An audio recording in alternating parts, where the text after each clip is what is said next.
Starting it up. Welcome to Brothers and Booze, the Happy Pride edition. Hi, Doug. How you doing? Doing great, man. How about you? Happy Pride to you as well. Ow. I just dropped my beer, but I didn't drop this one. Extraordinary times. That's pretty apropos. Dry hop Pilsner, huh?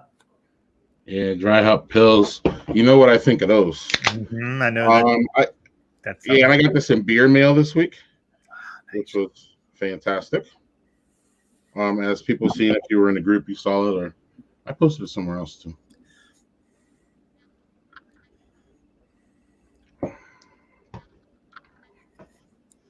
Grapefruit. Refreshing.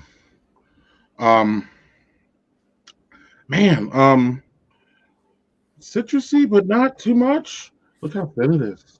This is this is Modern Times. Okay. So this is from David Rogers. Cheers to him. Dave? Yeah, and this is out of the Modern Times' realm.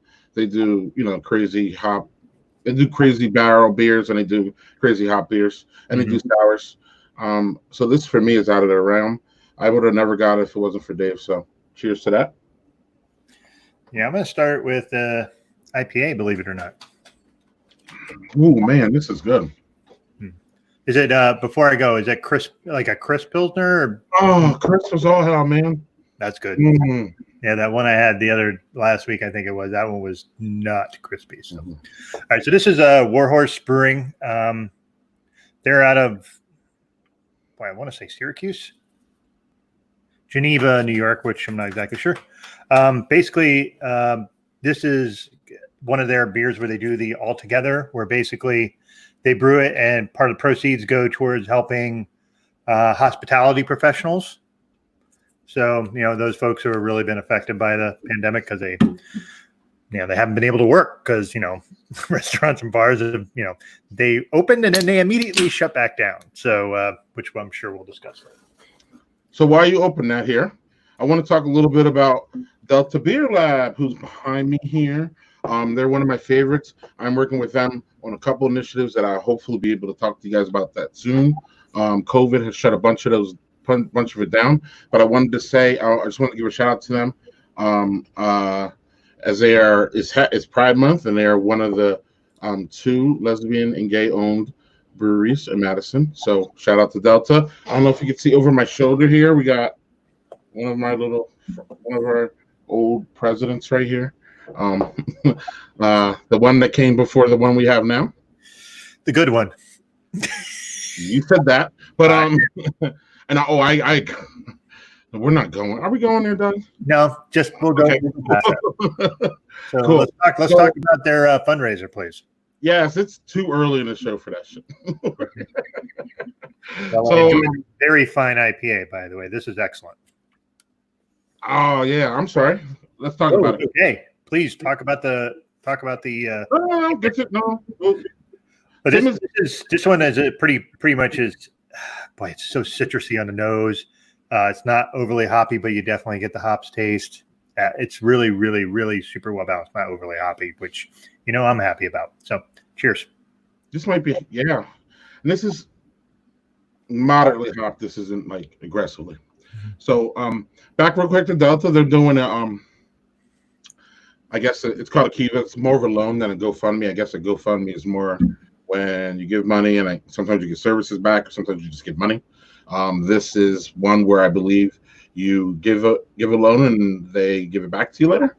So obviously they've done how they led up to it is they've done a lot. They've done more carry-out beer than they ever have, but they're missing those. Their employees are missing the bar tips, and they're missing the crowds and all that. So if you guys can do that, that is on their social media, and they are also at deltabeer.com or delta.beer. So give a shout out. What's up, Pio? That's my guy there.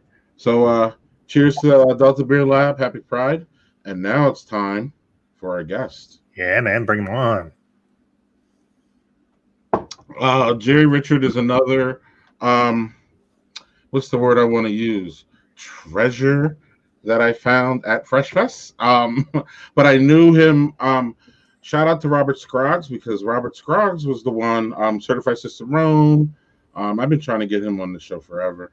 We will have a discussion later about his 1050 video if you haven't seen it, but let's keep going. Oh, maybe we should just show it.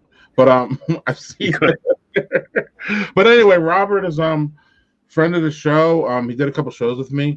But he got he did some Cicerone show, and pretty much got burned out on like doing a whole lot of beer things. I mean, he loves beer, but that kind of like, and then COVID ran through, so Robert hasn't been doing anything.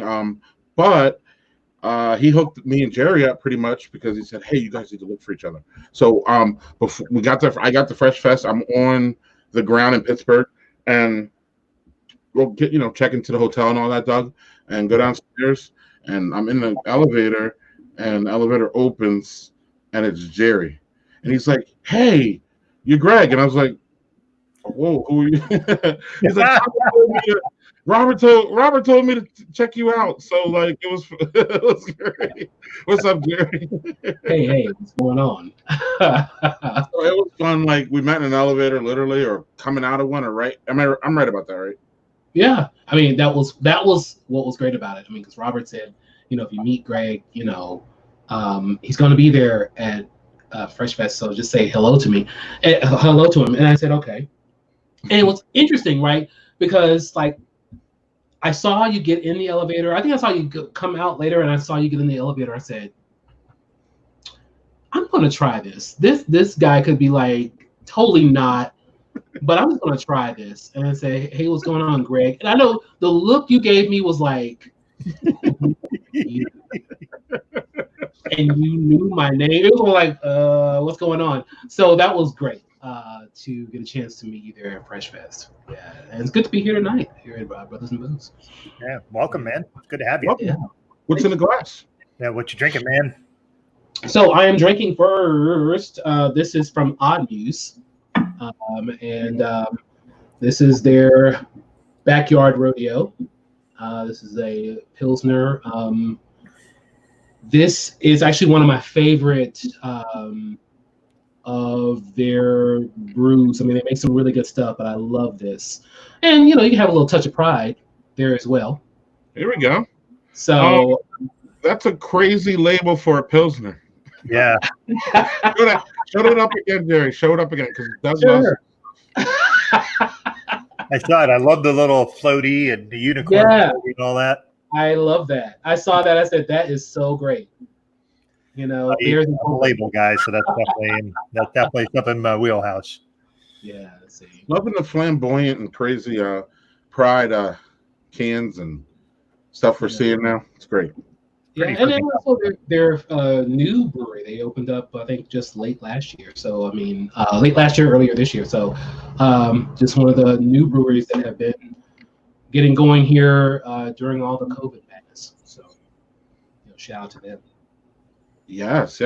So I did my show research today, and part of my show research was listening to your podcast, and literally one of your podcasts literally put me to sleep, and a good thing, a good way, because I wasn't expecting, like, I turned it on and I'm expecting like two dudes like talking about like music and like drinking. Sure. And I just got like music, and I was like, oh, this is cool. So I forget which one I jumped in on, but it was all, you guys talked at the end, but you didn't say much. You talked a little bit, and then, but it was just a whole show of just music, and it was soothing, it was relaxing, it was fun. Modern Brews and Beats is really 65% music, 35% beer, right? And so you may have listened to one of the episodes where my co-host, Cool Tony Dunn, definitely shout out to Cool Tony D, and he'll put together a music mix, and we have a couple of them up now. So that's probably one of the shows you heard if it was all music. And then we have other shows where we're blending what we're drinking with some different music that's going on. So yeah, I'm excited for that with Modern Brews and Beats. Yeah. Yes, Tepper, you have to check this out. Yeah, you do. I was just going in, I was just pleasantly surprised because I was like, oh, because there are a couple podcasts slash music there's a bunch actually, that mix, and they do it in different ways. Doug was on one this week. I don't know if it came out yet, Doug, but I don't think it did. Not till July. It's not supposed to. So okay, cool. But so I wasn't expecting how heavy music it was, and it was great. Because it's just different when you sit down for a podcast and you kind of don't know what you're getting into. Like sometimes you're like ready to like listen and absorb information and not music. So when I jump on yours and I'm ready to like listen to Jerry and what's he going to talk about, and I'm all like, and I just heard music and I was like, okay, this is cool. Right. It was a curveball. And that's a good thing, not a bad thing. And the format was different than anything I've heard, so I was intrigued by it. I just didn't have enough time in the day to do more, so I'm gonna do that this weekend. But at least I know, like, when I get into it, that like it's gonna be heavy music, and then what I mean. It's almost a mindset I almost have to get myself into. Yeah. We're always thinking about, like, people do beer pairings, right? Beer with food, and in a way, Tony and I were always like going, let's just make this a music pairing. Let's just talk about the beer we're drinking and also the music that we're listening to. And a lot of times we'll actually go back and do like album reviews, like we call, Tony will call Late Out's album review, right? And we had an episode recently talking about charity singles because we were thinking about, what about We Are the World and some of those songs. And, unbeknownst to us, you also have...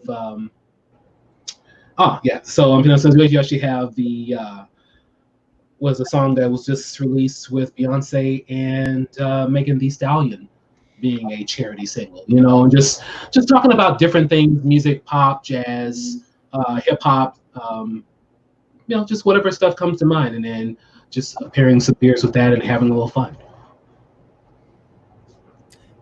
Yeah, I mean, you had one where it was this week I saw a post you did about Thelonious Monk. And I almost picked up Brother Thelonious just to have on the show, but I think everybody's had that one. So Brother Thelonious actually is one of my first craft beers. Really? And I was, of course, attracted to it because of Thelonious Monk, but having absolutely no idea what an Abbey Ale was. And I was like, okay, what is this?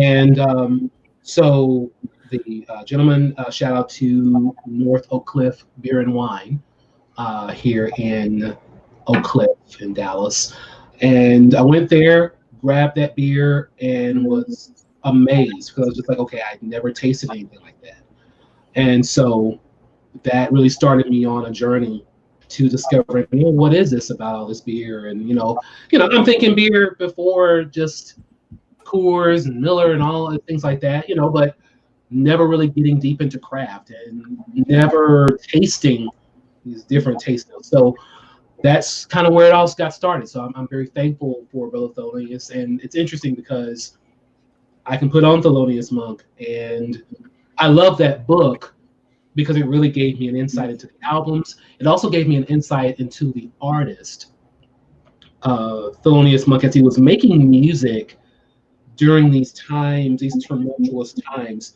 And it was interesting listening to the book in the past few weeks with all of the unrest and the protest and the demand for change and civil rights, and a lot of it you hear in the book as he was making these different albums. So that's one of the reasons why I really loved listening to that book. The narrator, I mean, as far as this was an Audible book, and so the narrator was probably one of the best experiences on Audible I had ever had, because the man obviously just caught the spirit of the jazz, and it was very lyrical. And it took me a little longer to actually get through it, only because I would end up, he'd describe what was going on in the sessions, and I would actually stop and go into like Google Music and listen to the album. So, that was the main thing with that album. Thelonious Monk, The Life and Times of an American Original. Well, that's almost like making it like a media interactive experience then. Like you're like listening to a book and be like, pause, I'm going to go listen to that now. Exactly. So, and you get a sense of the session now that you have this insight into how he was putting it together or what he was thinking, and just that's kind of cool. Like I am generally a fiction Audible book listener, so like I got to start branching out a little bit and being a little bit more diverse on that.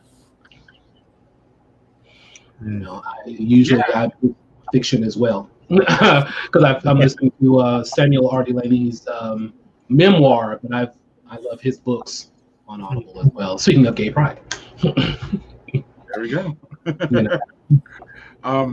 So I'm going to take it somewhere totally different, but you were mentioning social unrest, and one of the things that's come out of the social unrest has been, man, a shitload of reforms, whether it be statues coming down that shouldn't, in my opinion, be up.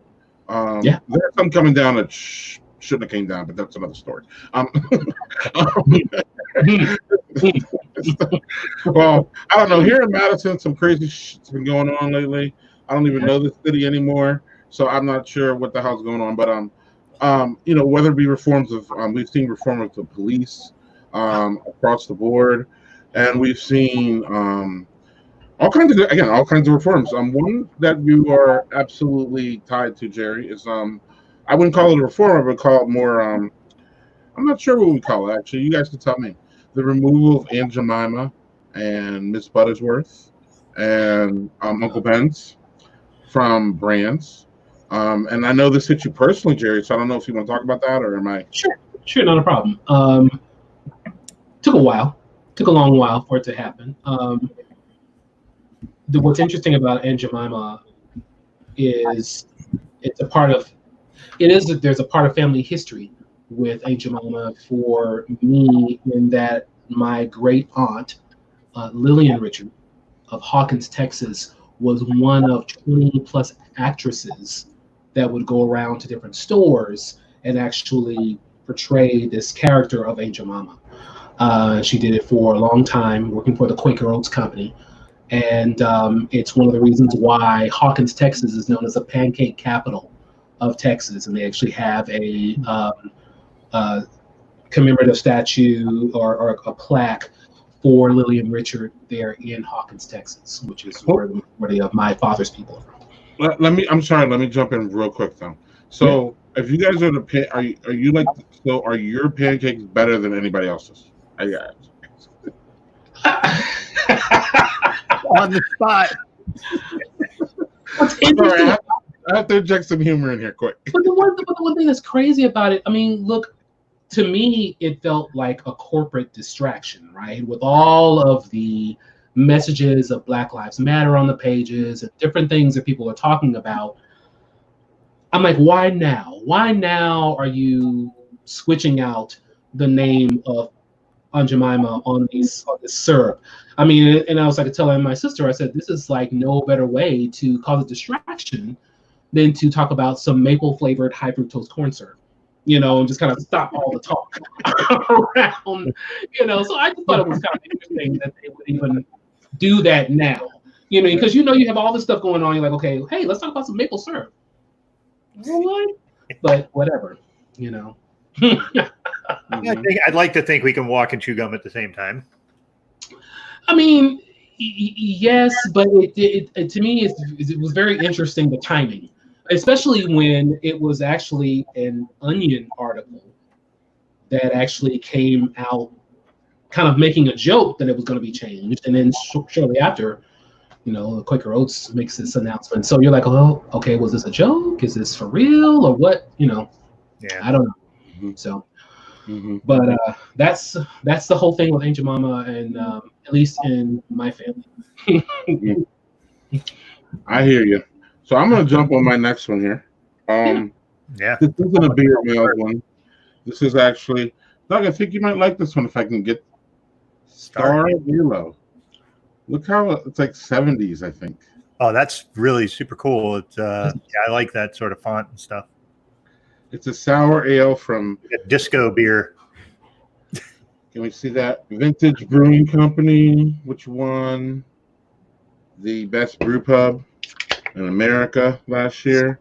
And I mean, on the glass here. Oh, we pulled up the old octopi, weird looking, crazy glass. Oh, it's definitely not going to be beer clean. In fact, it's going to be horrible. Oh no! Beer clean wine tonight. We don't do the beer clean glasses here. Look. I did tonight. I actually took barkeeper's friend out and washed the glasses I was using. So you actually have good, clean glasses tonight. Mm-hmm. First time ever. I don't even know if you could be on this show anymore. Hey, I just wanted to try it. I wanted to shake things up a little. You know I like that. Ooh, little puckery on the nose, sour tip, all up in my nose here. Nice header here. Yeah, it's head for days. This is vintage, so they don't do like sours or lambics or anything. So this is probably a kettle sour. It's refreshing light. It's not too puckery. Tastes more like a Pilsner with a little bit of sour going on. Not much to it. But again, this is summer. This is what we need. We need these light, or some people need these light drinking. You guys know what I'm saying. I get light drinking, but you don't believe that stout season is just all year long? On this show? No.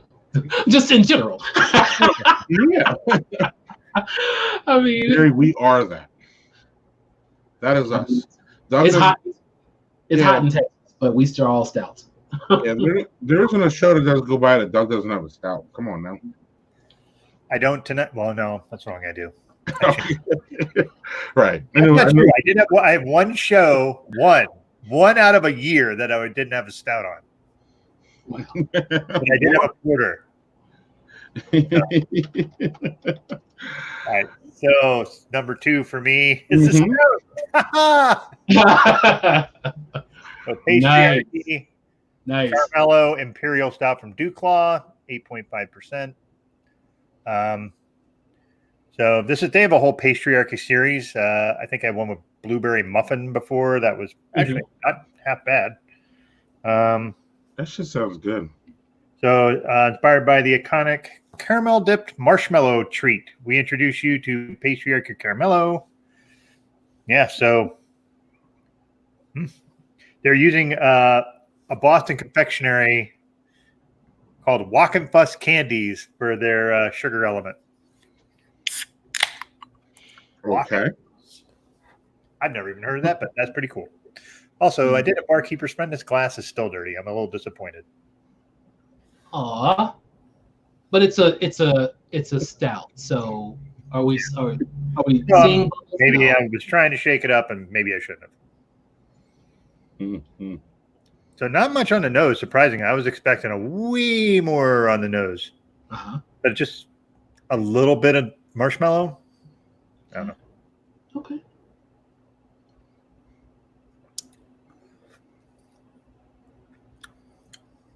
Yeah, it's like a caramel marshmallow with stout on the end. It's nice. It is not as sweet as like your Southern Tier kind of beers. Like, you know how you get the stouts from them. It's sweet for sure, but it's not like to me, it's not overpoweringly so. Some of them, I had one last week that I couldn't even finish. It was so sweet, but this is not at all. This has got a nice body to it. It's got the good stout flavor behind it, the roastiness. Yeah. To combine with the marshmallow and caramel. Do you say caramel or do you say caramel? Asking me if I say both of you. Oh. Greg. Greg was like he's like, what? You know, that's hilarious. It's caramel, clearly. Come on now. What the hell is caramel? Come on now. What is it? Tell me. What is it? Caramel. Caramel, that's Indiana, right? Isn't it caramel? Yeah, I don't know why I grew up saying caramel. And I know it's caramel because there's CARAMEL. But I always pronounce it caramel. So is it envelope or envelope? Envelope. Right. I'm not British. Hand me the envelope. Do you have a second one going there, Jerry? Jerry, do you have a second one? Or are you still working on your first? sorry, ask that one more time because it kind of got garbled in there. Oh, Gary, do you have a second beer? Do you have a second beer to go to? I do have a second beer. Yes, I do. And I'm also going to a stout. Hey, Doug, real quick. Is that a diabetes stout, Doug? Oh, it definitely is. No, this one, wait. The one I have is not a diabetes. Mine is. No, this one's going to be, so, as we're getting into the season of things, this actually is my first Black is Beautiful beer, and this is, so shout out to Celestial Beer Works here in Dallas, Texas. All right. Celestial Beer Works, and their funds are going to the Innocence Project, and the Innocence Project working to, help people as they're. Whoa! I had something written down and had lost the whole thing. But go to the innocenceproject.org to find out more about their work, and that is where their funds are going to. So, and that was one thing that was really important to me. I know that different breweries, are donating to different places, but it was really important to kind of find out are they donating, where they're donating. That I wanted to know that honestly, because that would lead me into purchasing the beer. If someone was just making the beer, not that I know anyone doing that, but if someone was just making the beer just to make the beer and they weren't planning to donate the funds or do the work, as Marcus Baskerville talked about with Weathered Souls, I'd be a little disappointed and would probably not purchase that. So it was exciting to me, and this is again the first one of many that will be coming out from the whole Black is Beautiful initiative. So. Yes. And so how is it? Or are you going to give us some tasting notes, or we're going to wait on that? Tasting notes. Let's do it. 1 second. Let me get my other glass. Our friend Jeff Pepper's headed to Celestial tomorrow. He hopes they still have it. They probably should, though, right? Especially in COVID times. I hope so. I hope they would. Let's get into a tasting note. Yeah. So, Doug, anybody around Drew Beer brewing that? I haven't seen any, and I told you the breweries around me have been not on top of it with the Black Lives Matter and all that. They have been woefully behind. This is Black Man Brewing tasting glass. Shout out to blackmanbrewing.com. Actually, Barrett Tillman with Black Man Brewing is in Costa Rica right now. But so I wanted to grab this glass and cheers. Chocolate vanilla. Yes.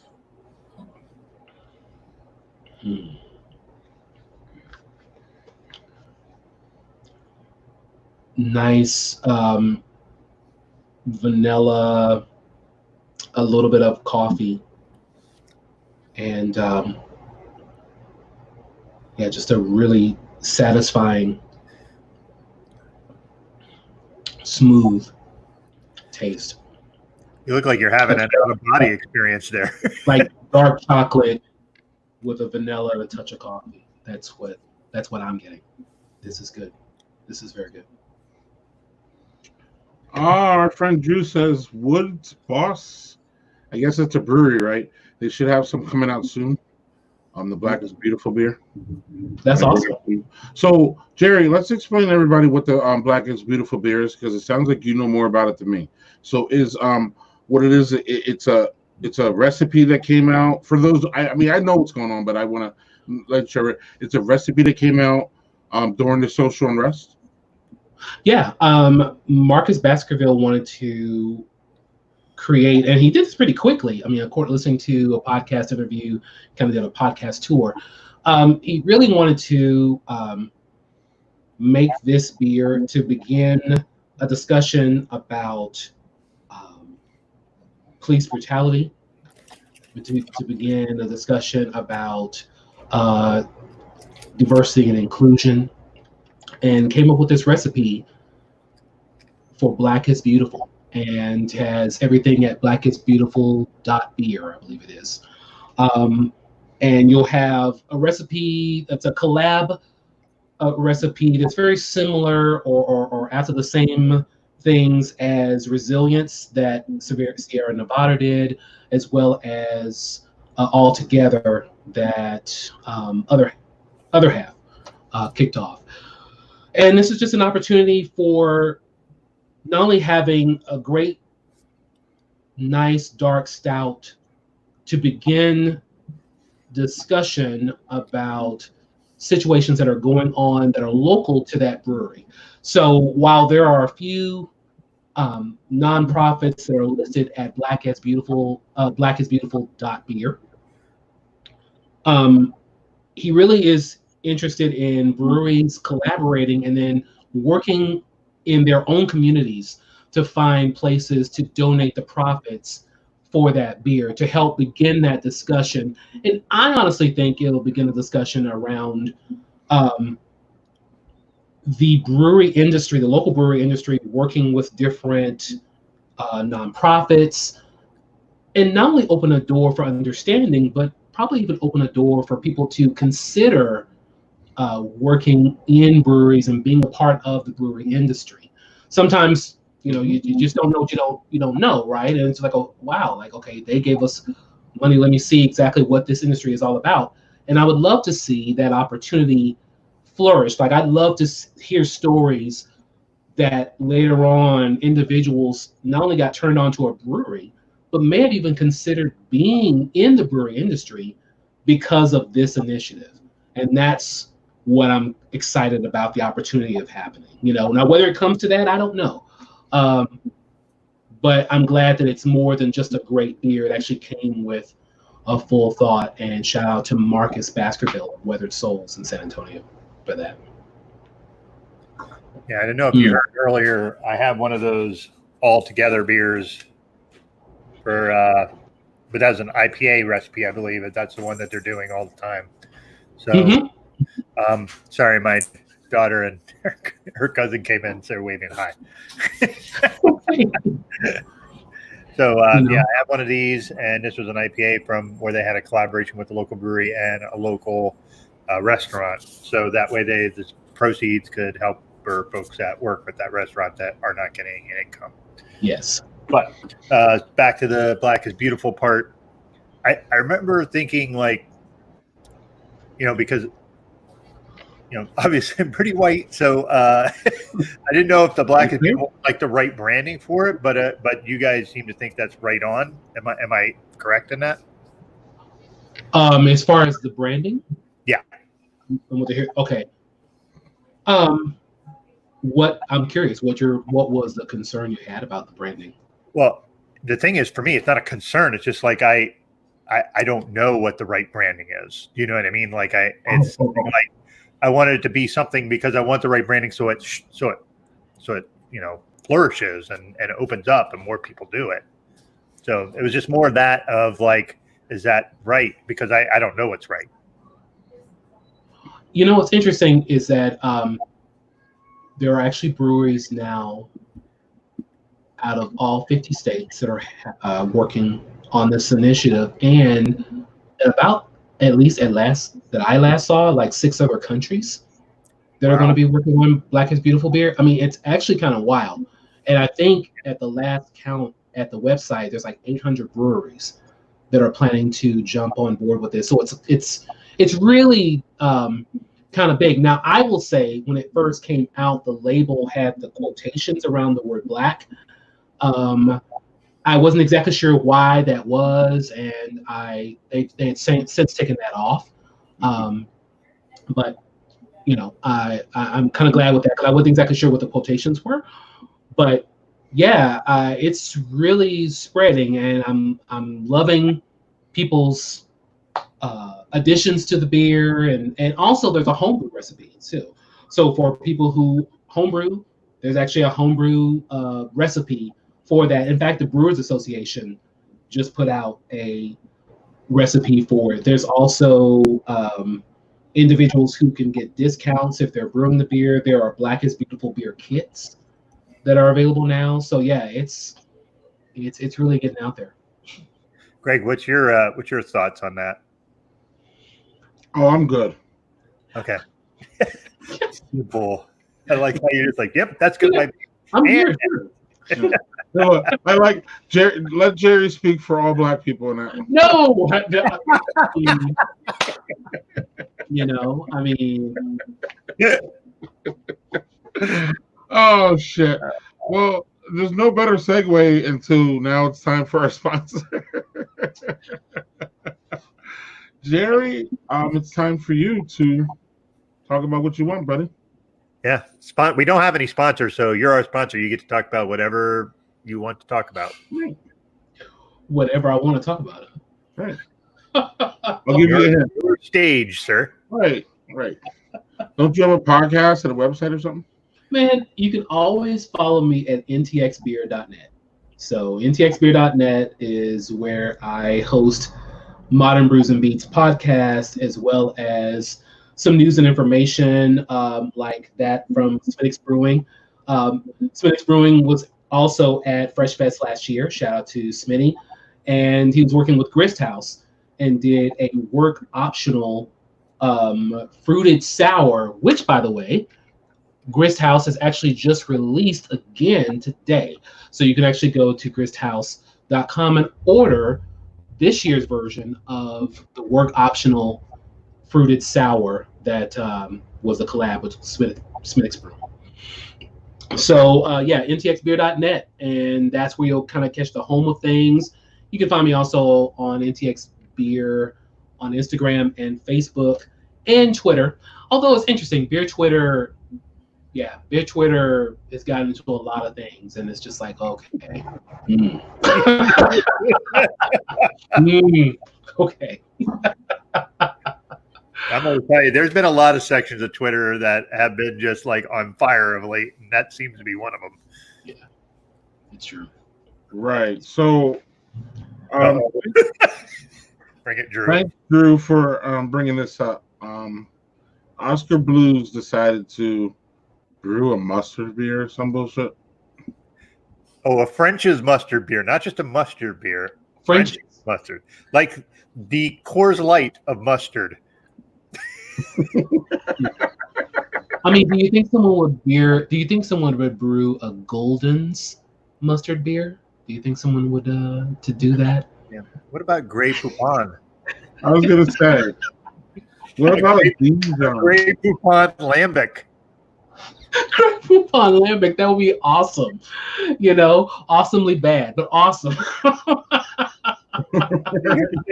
Greg would try it. So would I. I mean, you know, as I mentioned, you know, if someone, I guess, does a Miracle Whip beer to compliment, that would be, you know, I don't know exactly what style. Come on. You know what it would be? It would be a Miracle Whip milk stout.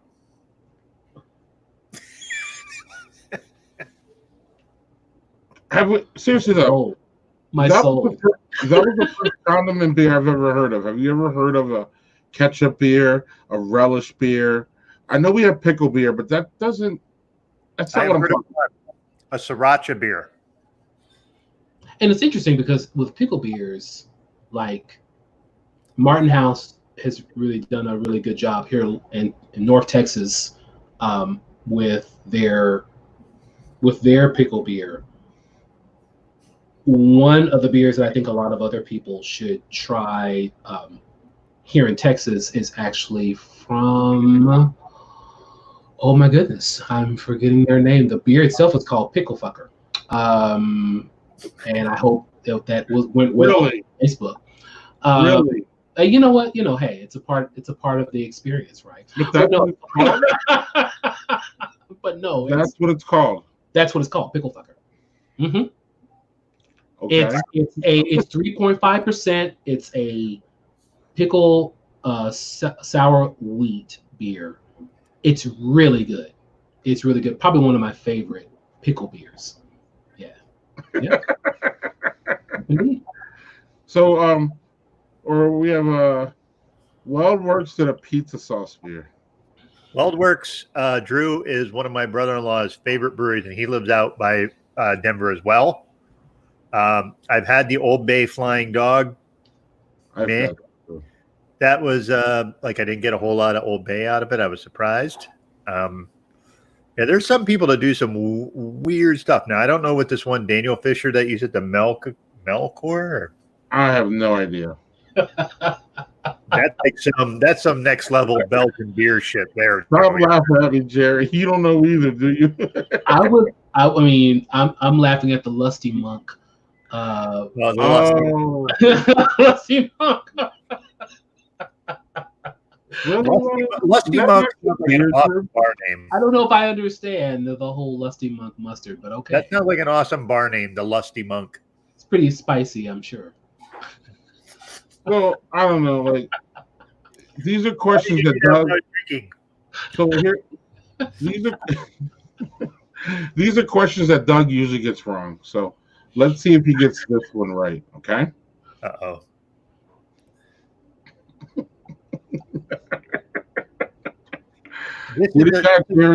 This is a depending question. It depends on what you're putting it on. Okay.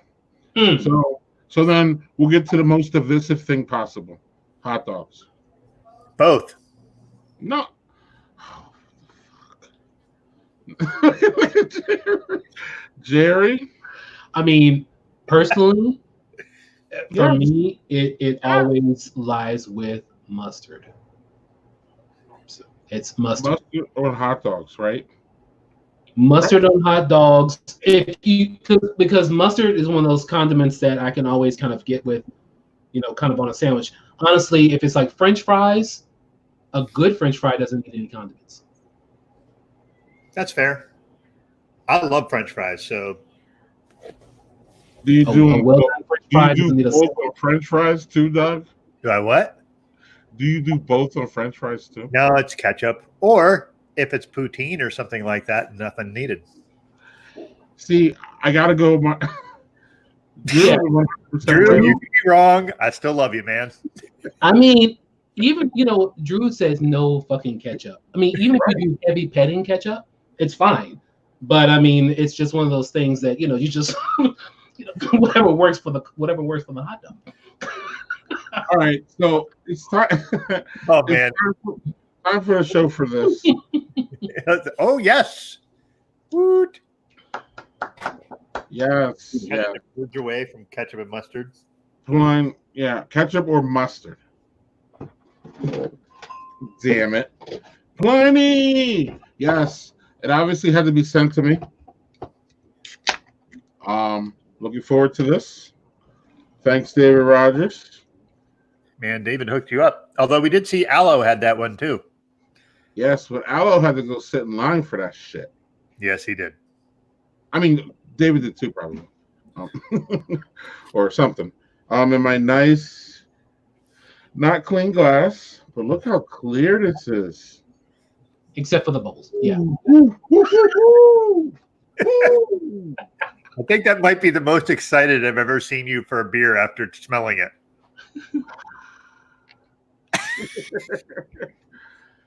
Citrus. Mango. Orange. Hoppy. I don't even want to drink it. You guys talk. Are you afraid that if you drink it, it'll spoil the whole? Do it. That's a great question, though. I mean, sometimes you wonder if the hype of a beer or its notoriety leads you more into the flavor of it as opposed to. I think Greg just kind of shot your theory down there, Jerry. Woo! Snappy. At the end of it, it's like psh, gives you a little slap to the head. You know what I mean? It's not like it's snappy. It's crisp. A rude beer. The citrus comes all the way through. It leaves your palate pretty quick, actually. So it's not one of those like sticky. It doesn't feel sticky to me, meaning like it's still in your mouth after like. Yeah. You know what I mean? Some of these IPAs leave like, these big juicy double ones. They leave, you know what I mean? Like a half an hour later, you're still like, damn, it still tastes like No, this one leaves the palate quick, and man, I got another one of these too. And you can't store those. Those things got to be drunk. Yeah. I'm not Fresh. You're right. You're fresh. Doug knows me though. I'll try to pull out an IPA 6 months later. And be like, man, this doesn't taste good. Then he looks at the can. He's like, oh. Hey. It's a malt bomb. Team old IPA. I get it. Team old IPA. I'm guilty of that as well. You know, like, right. So just how malty can this get? You know. Let's go down that road and just see how far. Right. That's why the rest of these are. Oh shit! Look, I got an all together one. Oh, that's awesome. Where? I don't even. So bad. So beer mail. Look at that. Modern times. Nice. Yeah. Look at that can. Although I can't really see it because of the background, but it's got. We're in the 70s. I have been scared of this beer. Scared? Scared. When I looked at it, I'm like, oh, cool can, cool name. And then I saw the ABV and I went, oh, no. So this is from Nightmare Brewing. They make some really gruesome kind of cans. And their labels are always kind of, horror. I always pronounce that wrong. Well, with a name called Nightmare, you got to live up to that shit, right? Yeah. So this one is called Torn Apart by Trees. And I gave you guys all the ingredients beforehand, but I'm going to read it for everybody because it's a lot. So it's a barley wine with birch and black cherry bark, sarsaparilla, ginger, dandelion root, and licorice root, and aged on Tahitian vanilla. That's a lot of shit. And at 15.4% ABV. Wow. I am worried. I'm disturbed. Be not afraid. Pour. That's a lot lighter than I expected it to be. Did I hear licorice? Yeah, licorice root. I love licorice. I was a kid who loved the black jelly. Gary, you can have it all. It is all birch on the nose, though, right away. Easter time, black jelly beans, they're mine. Yeah, indeed. Yeah, I'll pass all those over to you because I don't like black jelly beans. Right. What do you... Hey, Greg, we agree. Jerry, no. This on the nose is like, you get the birch is like the really prominent thing on the nose. I mean, and sarsaparilla, you get that too. Mari, sorry. I'm going to try it just because it's, weird and I want to try weird shit. I'm sure Mari would try it. She'd probably have, here's a sip. And that's Oh, man. Man. How is it? Your face is doing things. What? No, I'm surprised. Okay. In a good way. Okay. Like, barley wine is like, almost has that cloyingly sweet note to it when you drink it. Almost every time you're just like, why did I drink this again? Okay. But all those other things, I get no ginger. What was the other shit they said they put in here? I don't know. Well, maybe a wee bit of ginger. The dandelion root, no. Sarsaparilla and birch are easily the most prominent flavors in here. Licorice is like a very small background note. But this does not drink anywhere near like it's 15.4. I mean, it drinks like it might be 8. That's not boozy or sweet. So I thought you said it was 15%. 15.4, but it drinks.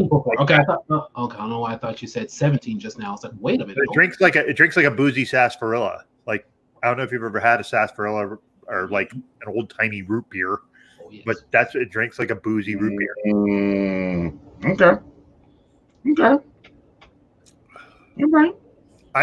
really, really pleasantly surprised because I was like 15 before. This is going to be like a barley wine on steroids. I'm going to be unhappy, but no.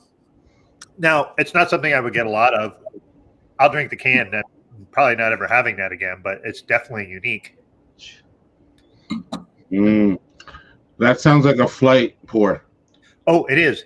That would be much better at a 4-ounce pour, and you would be. I think you would be pleasantly surprised with that at that size. But I got a 16-ounce can I have to drink. So, wow. Boom. So it's time for that part of the show, Doug, where we talk about the thing we don't want to think about. You first. Oh, you're going with me first? Let me guess. Doug didn't prepare one. I did not. Okay. But usually I'm good at this on the fly, but usually everybody else goes first. Think about it. Okay, Jerry. So you've exposed me for the fraud I am, Craig. Thanks. Oh, look at that. It took a year and a half. Shit. So, I'm going to give you one that's a little bit forward thinking. Okay. I don't want to think about how school is going to open in the fall. Because I have 4 teens, 1 in college, and the school is going. 1 in college and 3 in high school. Yeah. Well, no, I had 2 in high school and 1 in the last year of middle school. Wow. He's 13. Wow. And they're all in the midst of, like, we don't know how it's going to go. We kind of got some information about the college thing, but we have no idea. And I know what I think should happen. Yeah. But I don't know if that happens. And if it does happen the way I want to, it's going to be not as great as I had hoped for our kids. So, wow. Sorry for being a downer, folks. Well, the whole premise is the thing I don't want to think about. So it's probably going to be negative unless it's trivial shit like I don't want to think about purple ketchup. There's banana ketchup, by the way. What the? Believe it or not, I've had it, and it tastes just like regular ketchup. Yeah. All right, I'm done. Sorry. Here it is, all or nothing. Parents pick up your kids, goes 100% of the time. Homeschool 100% of the time. No hybrid. That's Texas. All right, I'm not going to say shit about Texas. I'm going to keep That's Texas. That's Texas if the parents are controlling it. If we're talking about the Texas Educational Agency of controlling it, they're talking about going back to classes, which is some foolishness and fuckery. But yeah, they're talking about going back to classes. So I don't know. I don't know about that. No, that's a good one because again, I don't know how we quote fully open up without schools because the parents can't go back, and it's just so schools are the hinge or the linchpin in my opinion. They're everything that it's all about. The rest of it can't happen until kids go back to school. It's just the way it is. And I'm not talking about virtual. Yeah. And then you get into the whole college thing, and you're a father of a college person, so you're paying for that. I'm pretty sure, right. So it's not just us; it's a blend. But yeah, right, for sure. Again, your family's paying for that. How about that? So, and I'm pretty sure that you guys didn't pay for, respectfully, Zoom education. Now, to be fair, we did get a refund for a certain amount for room and board. I understand all that, refund or not. My point is that, like, that's not what you bargain for or what you go into when you do college. No. So I understand that maybe a good stopgap, but that's a fucking mess too, is what I'm saying. It's not people just like, oh, they can just Zoom and it's cool. No. It doesn't work that way. Especially if you're doing like science courses and all that. You got labs. I went to college and I was in all kinds of science stupidity. And I needed my listen, man. I needed my counselors. I needed my like people I could go and like talk to about my schoolwork. Like I couldn't be sitting on Zoom all day. I would lose my mind. And this comes from the dude who homeschools his kids from little to up. I've homeschooled them all the whole time, and I couldn't Whew, sorry. Yeah. You got us all heated, man. Sorry, I didn't mean to get you heated, but like it is something that I It's know a beer. about, Hey. and I really don't. It absolutely is not your fault, but the thing that I don't want to think about, and we can just skate over it and move past, is how that wonderful curve that President or Vice President Pence told us today that it was flattened is going up like this. So I don't really want to think about it. So Jerry, do you have one, or we can just get past the macabreness of our wonderful segment here? Or macabreness? Is that even a word? No. But anyway, maybe I need to go back to Zoom school. Whoa. Before we go farther, please post a comment Tepper just posted, because that shit needs to be addressed right fucking now. What?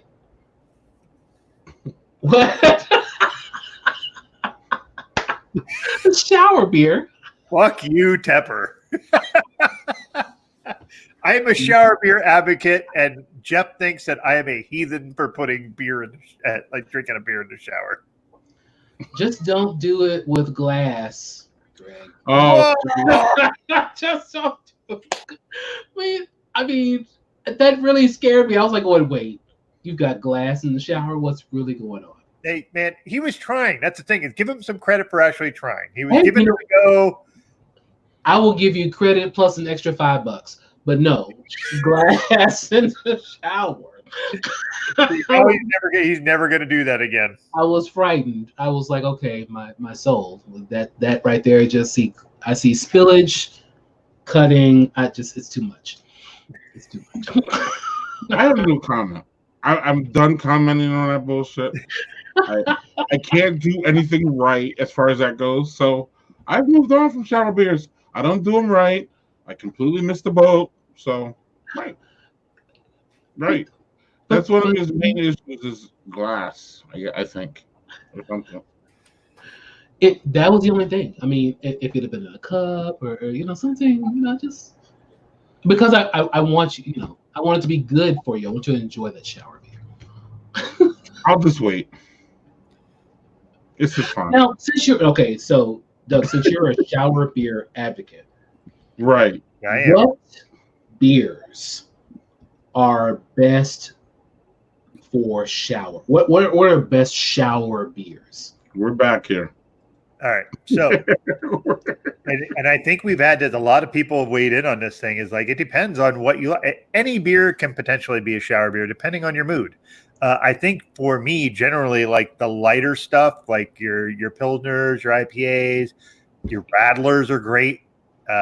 Those kind of things are really good. Gosas, which Greg doesn't like, Kolsch's would be good in the shower. Mm-hmm. I think your lighter stuff is better there. But there have been times where I've taken in a good heavy stout in there. If it's been a really rough day. In my mind, I'm thinking, if you're having a hot shower versus a cold shower, is there like I'm a hot shower guy, so yeah. No type of cold shower. Even when I'm sweaty as hell, I go right in the shower with a hot shower. So, gotcha. Okay.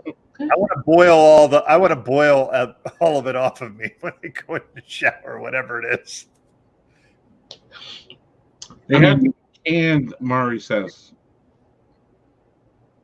So, hot shower, cold beer.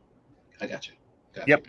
There's a contrast to it that's really appealing. It's similar to me with lawnmower beers. Like if you're mowing the lawn and you're freaking sweaty and you want a nice cold beer with it, or when you're done, I think it's similar to that. But yeah, it's similar, but lawnmower beers is different, Doug, because like you don't want a big ass stout or that stupid barley wine you just had, right?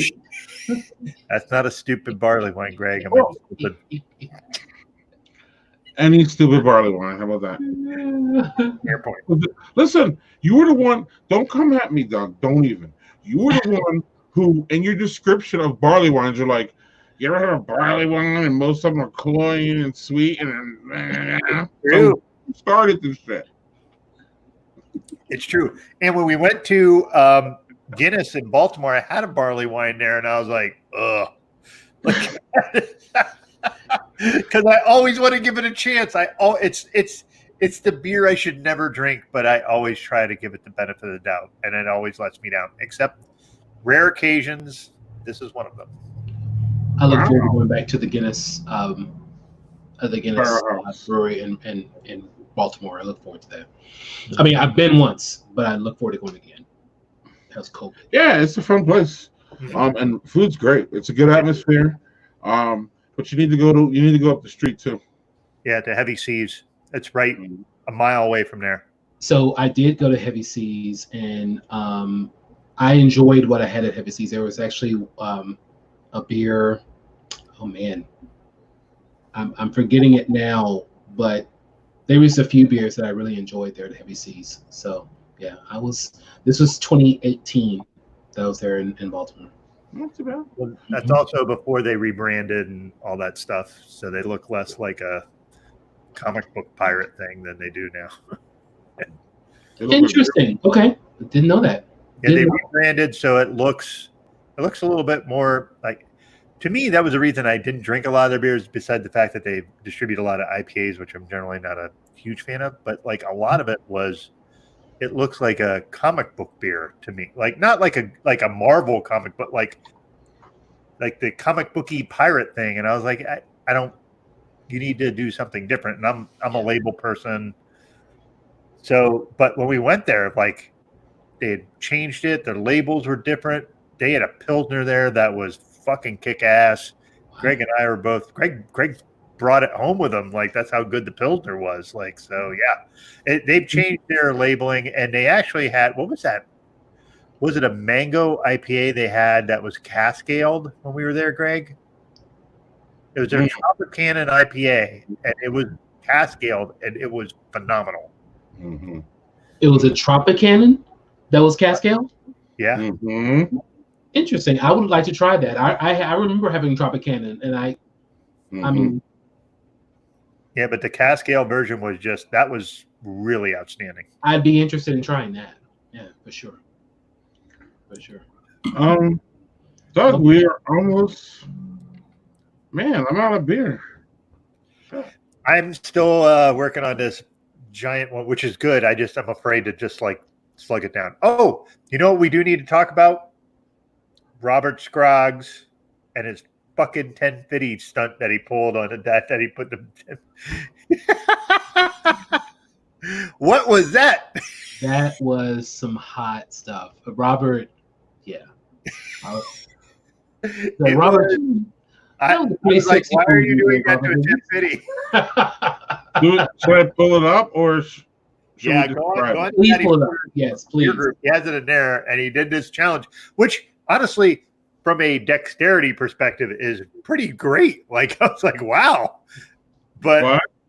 And I was like, it's a 1050. Why are you doing that? That's a great beer. It was awesome. Man. So definitely pull it up for people to see, which will give me time to actually get another beer. That'd be fantastic. Yeah, I think that would be wise. Okay, let's see here. Oh boy, Scroggs.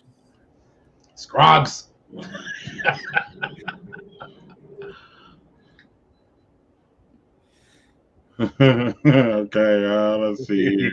Man, come on. How do I do this? Do this. We displayed stuff for me. Here we go. Here we go.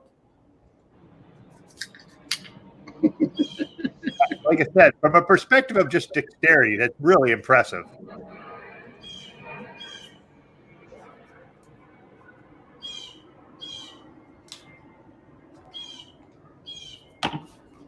Whoa! Just a small spill, but I mean, the man just said, "Look, I own you guys." So,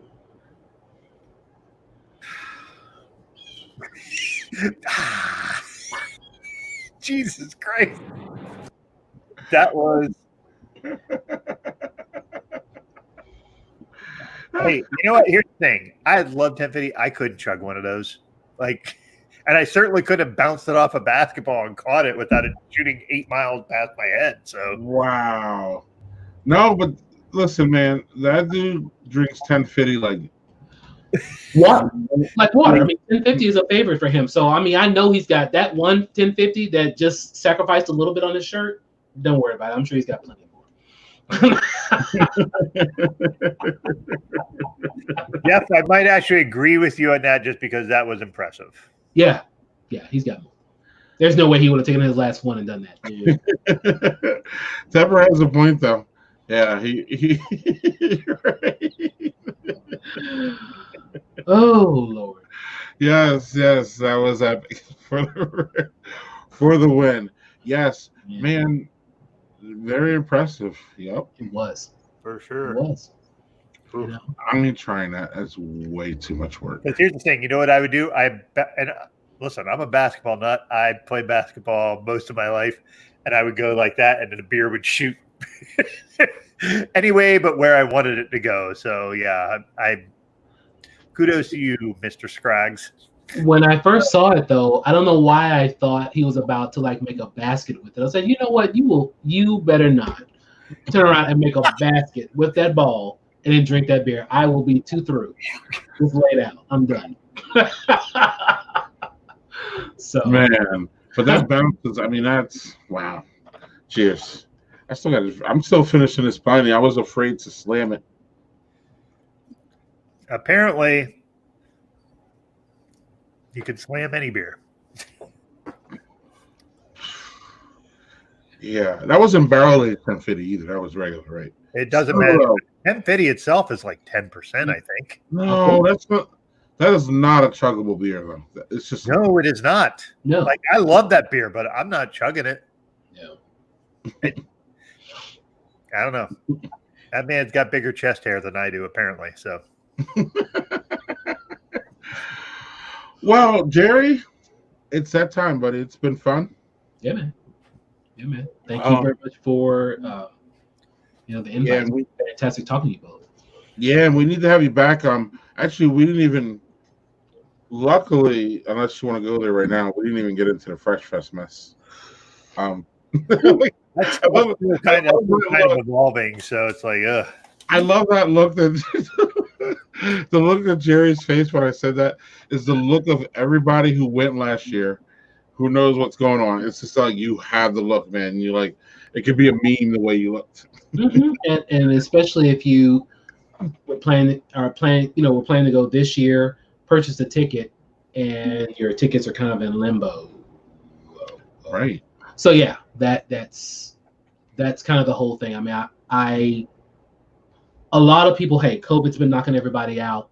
So in terms of the industry and different festivals and stuff going on, so I want the digital festival going well, but the fact of everything that kind of got real public real fast and all of the lawsuit stuff was just no bueno, not good at all. No bueno at all. It's funny. It's the word antithesis. It's the antithesis of what the festival was. Of course. Like it's the complete.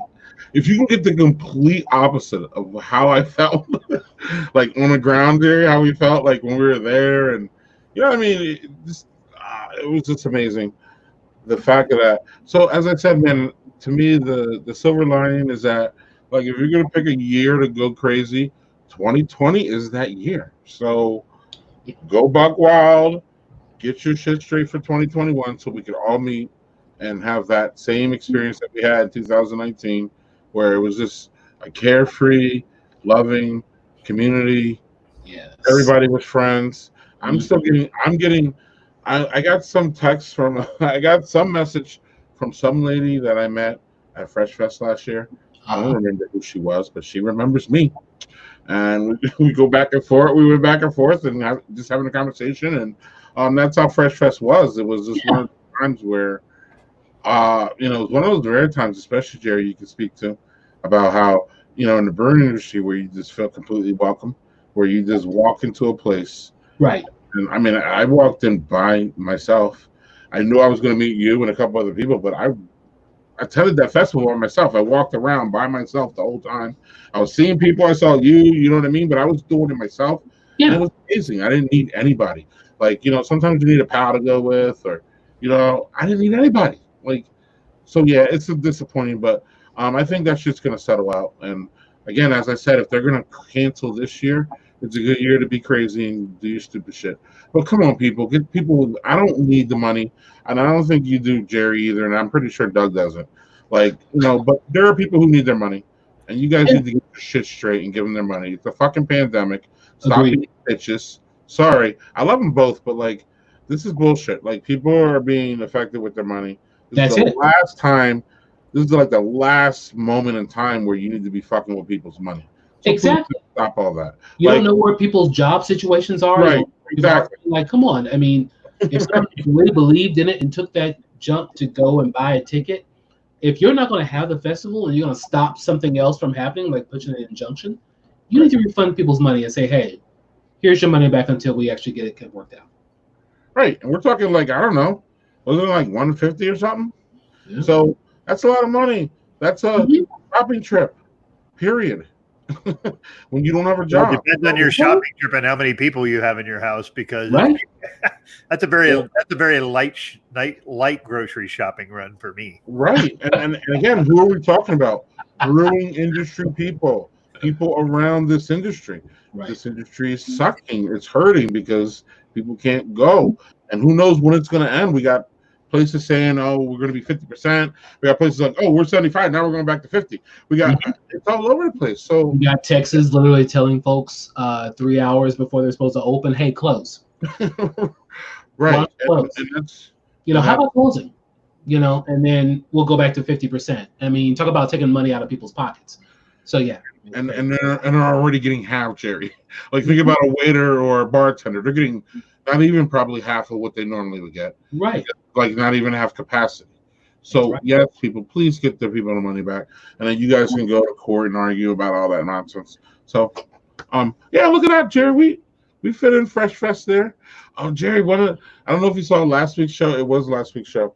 The ironic thing about it was when I was setting up for last week's show and getting my glasses, I accidentally dropped the one of those beer openers, but it was one of those like thick, heavy ones, and it just dropped and it went right into the my Fresh Fest glass and broke it. And before last week's show, and I think Doug even heard it because I play music for the show, playing music. You hear, and I was like, oh no. And I hear Greg like swearing in the background. Yeah, Jerry, I didn't know it was like I didn't see it, but I just knew it was the Fresh Fest Clash. You know what I mean? Like we were like, I was like, oh, it was just like because it was the week that like all the shit broke, and then my glass broke. So it was just like, all right, I'll get one. I'll get another one when I go back next year. But I'm doing a digital fest, man. I'm gonna go and I don't know. Hopefully they can somehow recreate that vibe that we had last year, especially in the VIP area. Remember when we went in there before the podcast and they had the DJs there and they had the orders and people were sharing beers? Doug, it was just woo. It was amazing. It was amazing. Oh man. I was so looking forward to it. And Greg just talked about it so much. And I was like, all right, I'm in, man. Let's go. And I was like, when the tickets were ready, I went and I bought a VIP ticket because I go VIP. And I'm like, great, let's do it. You gotta do and here's the thing, if it's something like they initially said, all right, well, we're not going to do it this year because of COVID, you can redeem it one of the next 3 years. Great, I'm cool with that. But I'm ready to do it. I'm in a position where that's not going to affect me keeping my lights on, putting food on my table. Right. None of that. But there are plenty of people who that will definitely affect in that way. Sure. Right. So, like, yeah, I feel for the people who are like, hey, just refund me my money. I got to take care of stuff. So, Exactly. I want to just, push it towards next year so then they have money to do the planning and stuff too. So I'm kind of thinking of them too. You know what I mean? Like, exactly. You can't just make wonderful festivals like this out of blue. So, Jerry, I got a question for you and then we'll let you go. Okay. So our boy Jeff wants to know. Yeah, can you get a top 5? Which I don't know if Jeff knows too. It's not like Jeff's smart, so he knows what he's talking. Jeff knows what's going on. No. But it sounds like a hard task though, like narrowing it down to 5. So I don't know. Good luck. Okay. Which I know. Because I know you guys got a lot going on up there. So in the DFW area, we have about 80, 81 brewing operations right now. Wow. Right. I'm like, that's not easy. That's not easy at all. But I think Jeff's fishing for like places that he probably doesn't know or something like, you know what I mean? Well, we shall see, because I know that if we're talking about top DFW breweries for me, Yep. Oh man, Pedicolis is one.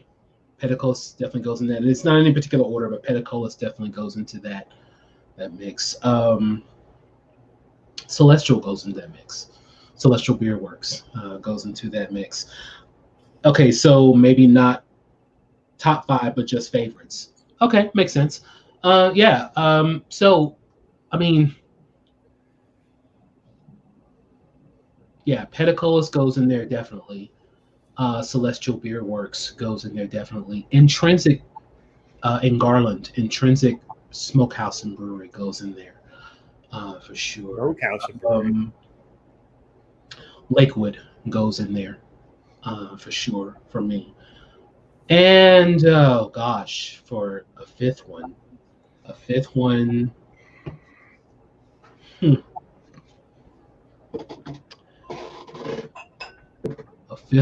that goes in there on the regular. I'm gonna pull one that has done a variety of beers, and I've always appreciated the space for its tap, and I really like the vibe of the place. And I'm going to say Pegasus City Brewing. So Pegasus City Brewing, Celestial, Pedicolis, Lakewood, and Celestial. I just missed one. Hello. Yeah, who brewed the Blackest Beautiful one? That's Celestial. Celestial. Right. Yep. Yeah, Celestial. Well, all right, Jerry. Thank you for joining us. And yeah, thanks, man. Yeah, we didn't really even get to. I'm sorry, Jeff, but we didn't really even get to North Texas breweries. Actually, we didn't even get there. We can always come back to other Texas stuff because yes, especially after quote we open up. Whenever. Who knows when that's gonna be? Well, what is it? It's 6:26 right now. So, man. All right, Jerry. I mean, we closed and then we opened up. We're opening and closed again. So hey, somebody was saying it too, and they were, or maybe you guys know, but they're right. Like, so why the hell did we just shut it down in the first place? Oh my God, we're gonna be so like. In Texas, we did shut it down. We did shut it down. Latter March into April, it was shut down, and then things began to open up. I just think that a lot of people. I mean, here's one thing. I think a lot of people were very. There's a lot of stuff going on, right? I mean, in this whole pandemic thing, I know you got some people who are very mad to put the mask on and do this and that. I think sometimes you just have to go like, okay, there is a lot going on, and this is a crisis. It's like people saying, oh, you're just working from home. I said, no, working from home during a crisis. And I think a lot of people are just kind of, dealing with all of that. So, yeah, I definitely didn't mean to bring it down on the end of the podcast. It's one of those things where I just thought about, like, hey, this is... No. So, yeah. Jerry, you're the man. That's our boy Leroy Dennis. So. Leroy, nice. Jerry. First of, the brew box, indeed. Yeah. Yeah. Yes, indeed. No, and congratulations, Leroy, for your award. Yeah, they did. They won an award today. So. Yes, congratulations. Yeah, cheers. Yeah, too many nice things to say about him and his wife. Most definitely. I can't say enough. The man knows I love him. It's next. Cheers to that. But no, and then I don't know if you saw this one here. Lakewood and Oak Collins are also doing Blackest Beautiful beers. So yeah, Lakewood's doing Black is Beautiful. Oak Highlands is doing Black is Beautiful. I believe Turning Point's doing Black is Beautiful. I believe there are quite a few. In fact, Texas leads in the amount of breweries that are doing the Black is Beautiful initiative. So, I mean, there are at least 80 some odd breweries throughout Texas that will be doing the Black is Beautiful, which is interesting to me in light of that the celebration that we've just passed, Juneteenth. Yes. I love it. I love it. I love. It's kind of like a extended Juneteenth celebration in some ways. It's kind of interesting to me. So yeah. Yeah. So Yeah, and Jerry, did you see that? So I put a post on my personal page that said, anybody who has learned Juneteenth from school? Anyone? Did you see that? I did see that page. I did see Okay. that. So the fascinating thing about it was I was just fishing to see, because I didn't learn about Juneteenth until I learned it from my family as a kid, and then I kind of forgot it, and then I realized that, later on, and actually within the past 5 years I rediscovered it. How about that? But I remember my family talking about it. But I wanted to know the people who found out about it from school, and the common thread was it was either in Milwaukee or in Texas that people had known about Juneteenth. Other than that, people were like, what are you talking about? I even had somebody, I don't know if you saw, somebody said today. So when did you learn about Juneteenth? Someone said today. So like someone said last week. I'm pretty sure someone said last year. So it was all over the spectrum. But I guess since that Juneteenth officially happened in Texas, that at least the people in Texas were wise enough to include that in their history, so that people in Texas would know at least Texas history. But it's fucking American history, god damn it. It's American history. No. Oh, I'm sorry, Jerry. Go. He was like, "Oh, yeah." I'm sorry. I was on a rant. You go. As an American who grew up in Texas, I didn't really get into Juneteenth fully until I was out of college, because it was then I began to get around people who celebrated Juneteenth. Like, I knew it as a fact. Yeah. As far as a celebration, right, that was much later. Right. And in a way, I felt cheated. I felt like, wow, why? Yeah. This is something I would have loved to have known as a celebration then.